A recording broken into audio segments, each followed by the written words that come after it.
All right, so we have looked at things like endospores that allow cells to become dormant until they have access to all these things that determine their ideal growing conditions. We've looked at water, temperature, and oxygen. Now we'll look at the effect of pH, and then we'll spend a lot of time on the availability of nutrients. That is a more complicated thing. And then at the end of today's lecture, we will look at growing microorganisms in the laboratory and some things we can learn from doing that. So I am aware of some environments in nature that have a pH below 0. There are places where there are sulfur-containing rocks that have been put in giant piles outside of mines, and as water trickles through them, some bacteria ultimately create small amounts of sulfuric acid, and it can pool at the bottom and evaporate, and more sulfuric acid falls down there until they found pools that have a pH of, like, the number I remember is -3, but I can't even believe that. But like even -1 would be insane, and there are bacteria growing in it, or archaea, I should say. In terms of our own health, we typically don't care if there are organisms that can grow at a pH of 14, which would burn us, or a pH of 0, which would burn us. But again, it's another example of how microorganisms specialize to take advantage of a niche. If there is carbon and all the other stuff they want, but the only pesky problem is the pH is 0, well, somebody is going to grow there and use up that carbon and that nitrogen and stuff, if it's physically possible to evolve that ability. I'm not saying that this evolution is quick. It takes millions of years, but these environments have been on Earth for millions of years. So the ones we typically care about are neutrophiles and sometimes acidophiles. Neutrophiles are the ones that would be growing in your blood. Acidophiles could grow in your gut or in food. In many cases, we use acidity to preserve food, that is, to kill off bad bacteria. So that's all I was going to say about pH.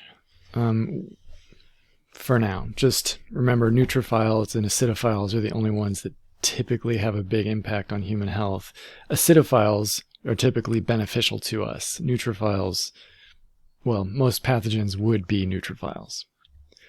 Okay, so that brings us to the last things, from that big list for today anyway, which are nutrients. And there are different groups of nutrients we have to think about. There are different, let's just get into it and I'll show you. So there are 3 nutrients that define a cell's lifestyle. And cells have adapted to use these 3 nutrients in very specific ways. Different cells use them differently, but every cell is kind of organized around these 3 nutrients. And they are light, if they're able to use it; carbon, what form of carbon is available. Different organisms are going to specialize in using different types of carbon; and the electron donor and electron acceptor. So these we will get into. So these 3 things are really what the cells are organized around. That is their specialty. Things like temperature, pH, those are kind of secondary to their ability to make a living using these 3 things. And I will elaborate on this a lot. There are other nutrients that every cell definitely needs, but they typically don't need to organize their metabolism around it. They don't need to do anything special or unusual to get these things. And those would be like nitrogen, sulfur and phosphorus, iron, and trace metals. I'm going to talk more about all of these other things except trace metals. Trace metals, you already know, are used as protein cofactors. So You could find in bacteria molybdenum, selenium, cobalt. I'm blanking. I don't do a lot of protein stuff, so I don't remember these very well. But they're necessary for proteins. They're necessary in tiny amounts, and they're almost always available. So bacteria don't organize anything around them. They have systems for collecting them from the environment. What about nitrogen, phosphorus, and sulfur? Why do we need these? Well, you should know. Nitrogen is for nucleic acids and amino acids, right? And you should know why I say amino acids when I'm pointing at proteins. Phosphorus is necessary for making nucleic acids, including ATP. And sulfur is part of, is it two? At least two of the amino acids that make proteins. So sulfur is necessary for proteins. So every cell, including your cells, all of them need all of these elements in fairly large amounts. So bacteria and other microorganisms typically have ways of getting nitrogen, phosphorus, and sulfur. In some cases, they will organize their lives around getting nitrogen and sulfur, but for the most part, they don't, because there are a lot of environments where there's just enough of these things in common forms that lots of different bacteria can use. So we won't get into that in any more detail unless it comes up later in the class. Iron is something I wanted to mention because this has a big impact on health. It turns out that inside you, in your tissues, in your blood, iron is at very low concentrations, incredibly low concentrations. And if bacteria want to grow in your blood, they need iron, again, to use as a cofactor in larger quantities. And if we successfully tie up all the iron and don't let them get it, it limits their growth. And so in the environment, iron isn't limiting so often, but inside animals, it definitely is. And so we have innate immune proteins like lactoferrin that bind up iron and prevent it from getting to the bacteria. Well, bacteria make their own special molecules that bind iron even more tightly. They can steal iron. And then the cells release these molecules. Those molecules get the iron, and then the cells grab the molecules, pull them in, digest them, and then they have the iron. So this is a war constantly going on between the host and the pathogen, is over iron. And that's the thing you should know. Okay, and that brings us to the naming system that you'll see if you read about bacteria in the environment. This is the Energy-electrons-carbon naming system, and I don't think I've ever heard a name for it. But this is what we're talking about, energy, electrons, and carbon. And so with this system, we describe the lifestyle of bacteria, and that's their specialized metabolism. So what they organize their metabolism around. We describe this using these three requirements. So what's their source of energy, what's their source of electrons, and what's their source of carbon? And I will explain all these a little bit as we go. The other one that isn't quite at... Another one we're going to look at that isn't part of this scheme is electron acceptors, and oxygen is an example of that.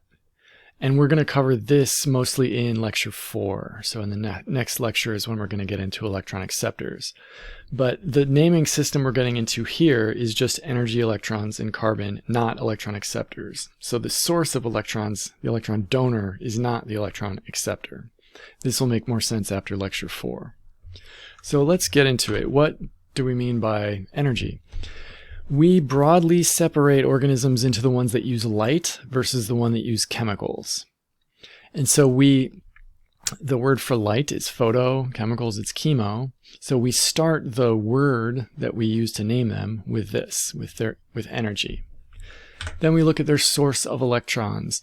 Is it from organic chemicals like sugars or lipids or ethanol, or is it from inorganic chemicals like water or iron or nitrogen? If they use organic chemicals like sugars, they're called organotrophs. And if they use inorganic ones, they're called lithotrophs. And we are organotrophs. We use sugar and lipids for our electrons. Lithotrophs are truly bizarre. Many of them are eating rocks, essentially, little by little. And that's awesome.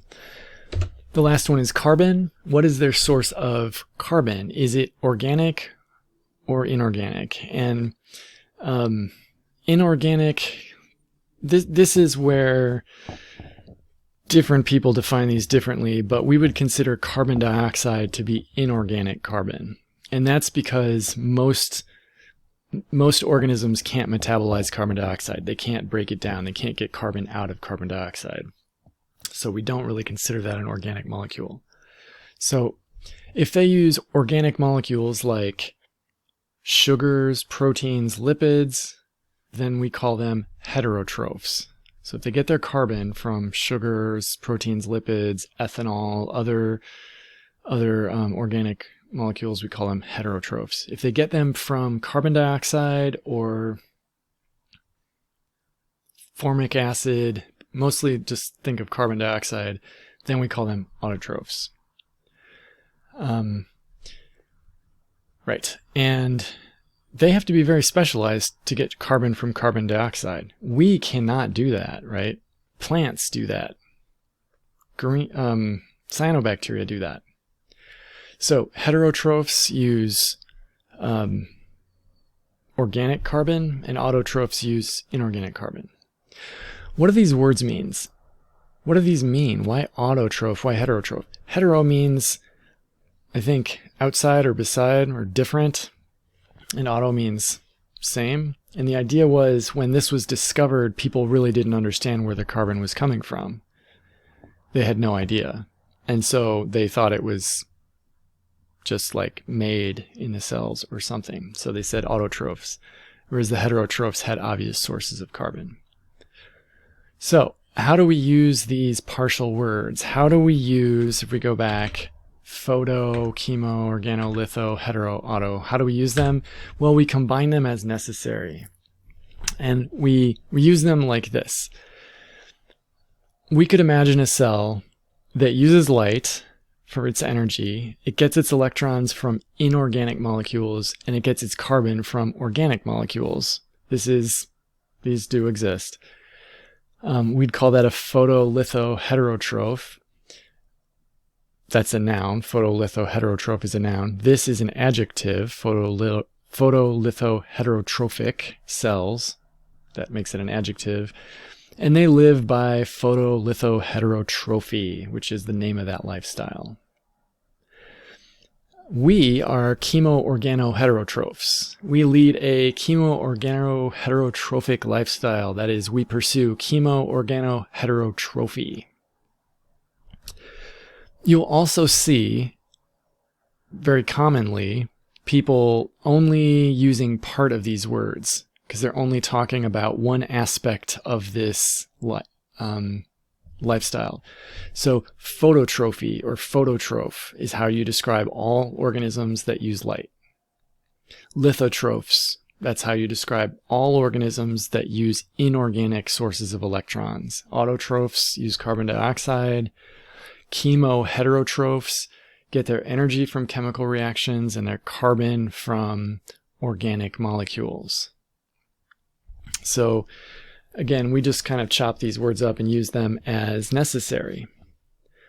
And so I think if we go back, well, really we're looking at energy, electrons, and carbon, the source of energy, the source of electrons, the source of carbon.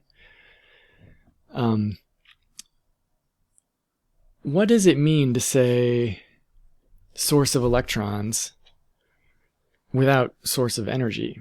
What does that even mean? And that's what we're going to cover in the next video. So I will see you there.